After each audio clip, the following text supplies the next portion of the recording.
Joining us are Jonathan Liew, the sports writer and opinion columnist from The Guardian, and Ihsan Khan of the Daily Mail. Welcome to you both. Let's quickly run you through some back pages before we chat. We'll start with The Guardian. Red letter day, they say. Amorim holds on to United belief after his tough first year. We'll be discussing United at length. Elsewhere, the paper also focuses on the Women's Cricket World Cup semi-final. Records shattered as India reach final. A historic win for India against the reigning world champions. And also in the newspaper, cruel blow. Ajiman ruled out for season with ACL injury. What a negative outcome there for England's star player. The main image on the back of the eye, sports, is of Jemima Rodrigues, the heroine of India's win over on Australia. Incredible World Cup win to reach the final there. Meanwhile, Amorim shrugs off Dyche dig before Forest clash. That's in reference to Sean Dyche's comments about the job he could have done at United before he took charge at Nottingham Forest. Well, the Daily Telegraph lead on an exclusive. England accuse Australia of illegal and dangerous tactics. This refers to concerns about Australia's illegal breakdown tactics before their first autumn test against the Wallabies on Saturday. Meanwhile, in the Scottish Daily Mail, McKenna refuses to dismiss Celtic links is the headline as Celtic drop their targets to replace Brendan Rodgers. And the current Ipswich man is thought to be one of the favourites in line. OK, let's start then with looking at Manchester United, who feature on all of the back pages of the newspapers this time around, as Ruben Amorim set to celebrate his first year in charge of the club. He's described it to the media, Jonathan, as being tough, very tough. And it has been, hasn't it? It's been a rollercoaster at times for Ruben Amorim. How do you reflect on his time so far at the club?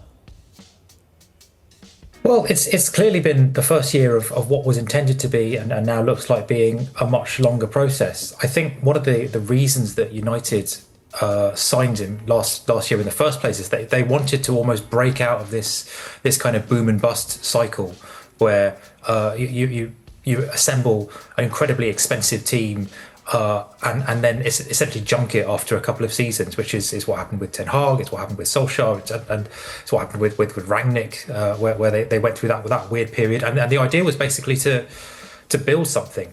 And the trouble with building anything, especially from the ruins of what United was when Amorim took over, is that there are going to be fits and starts and bumps in the road and setbacks. And at a club like United, every single setback is portrayed like it is total catastrophe. We've seen this, we go back less than a month. It's less than a month ago we're basically meant to believe that Amorim was fighting for his job, and a lot of the fans wanted him to be sacked, and that's fine because fans are allowed to be emotional about this, but a lot of people who make their living out of talking about football were saying sack Amorim. This club is junk. It's never going to work. The system doesn't work. The players don't fit the system. The soul's gone out of the club. And that was 3 weeks ago. Has he markedly? Has he gone from being an absolute joke of a manager 3 weeks ago to being an absolute genius now? Of course he hasn't. And I think what it shows, what this first year shows, and rollercoaster is right, is that sometimes when you're building something long term, you have to weather like incredible short term pressure to be able to see that time out.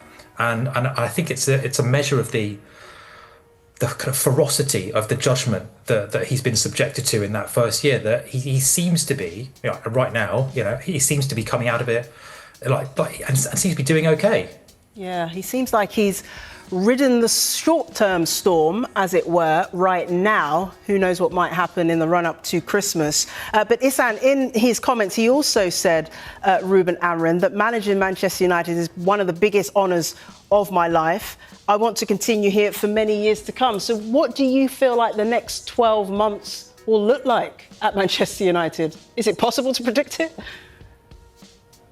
Well, as we've seen with the last 12 months, the last month, even I wouldn't bear even try to predict the next 12 months. But from what we've seen in the last 3-4 weeks, there does seem to be a turnaround of sorts. Obviously, it's very early to say off the back of 3 league victories in the balance to say that everything is rosy and everything is now going to go in one direction. But what we have seen in the last few weeks is direction, purpose, and also a sense of confidence, which has been lacking around the team and the club. There's one thing, headlines suggesting things are worse than they are, but it's another thing, the results and performance on the pitch. There seems to be more of a togetherness on the pitch, and compared to previous years where some of the signings haven't gone to plan, two that very much have gone correctly so far has been Brian Mbeumo and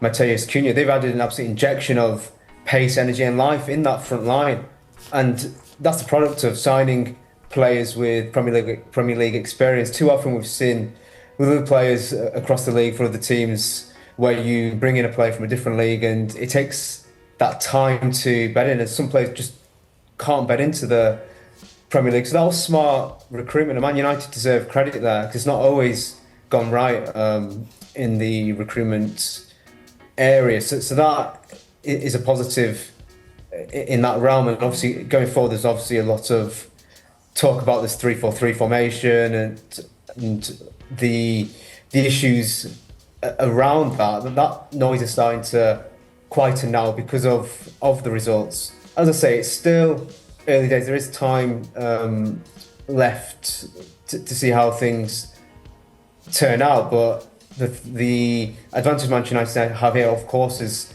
not being in Europe. They only have that one game a week to manoeuvre and deal with, which if they use that to their strength, not being in Europe, they have that extra time to bed in Amorim's philosophy. And from here, things can go even stronger, surely. Yeah, well, you mentioned signings at Manchester United there, Issam. And Jonathan, we've had some really interesting quotes from Manchester United's director of football in the Times, Jason Wilcox. And he's talking about signings and getting the right kind of player, not just signing elite players, but the players that can handle the pressure of being a United player. But most interestingly, he also says that for us to get in the top four and consistently challenge for Champions League, to win the Premier League, etc., we have got to invest in the squad. They've got to invest, Jonathan, if they want to get into the top four. So, assumingly, he's backing the manager, Ruben Amorim. If he's given money in January, are we then talking about a Manchester United team that can challenge for a top four finish?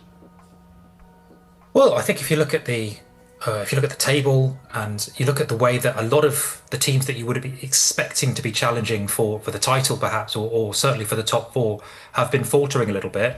I think it's totally not ridiculous to talk about United as on current form as potential Champions League qualifiers. Well, I mean, why not? Right? They are playing good football. The team seems to be gelling. The spirit seems to be good, and we are in a league where there seem to be a lot of very good teams, but maybe apart from Arsenal, no truly great team. So a lot of the places are going to be up for grabs. In terms of the spending and the recruitment, this is basically what Wilcox has been.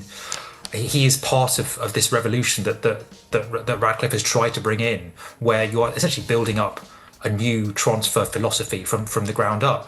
Far too much money has been wasted on aging players, on players who maybe had a name or came in on big wages, and with no real thought to what they were going to be doing in 2 or 3 years' time. And that's how United ended up with a huge wage bill full of players who often the club didn't want to be there anymore, who they essentially had to wait out. So yeah, I mean, in terms of spending in the squad is all very well, but it's spending a little bit smarter. I think that's what United have been doing, certainly in the last couple of windows. They've been spending their money a little bit smarter and with a little bit more view to what they're going to be long term on the balance sheet. Imagine if United did make top four. I wonder what Sean Dyche would have to say about it. He's been critical of Ruben Amorim before he took over at Nottingham Forest. He said on Gary Neville's Overlap podcast that he could possibly win more games than Amorim could, Issam, if he was in charge, possibly playing 4-4-2.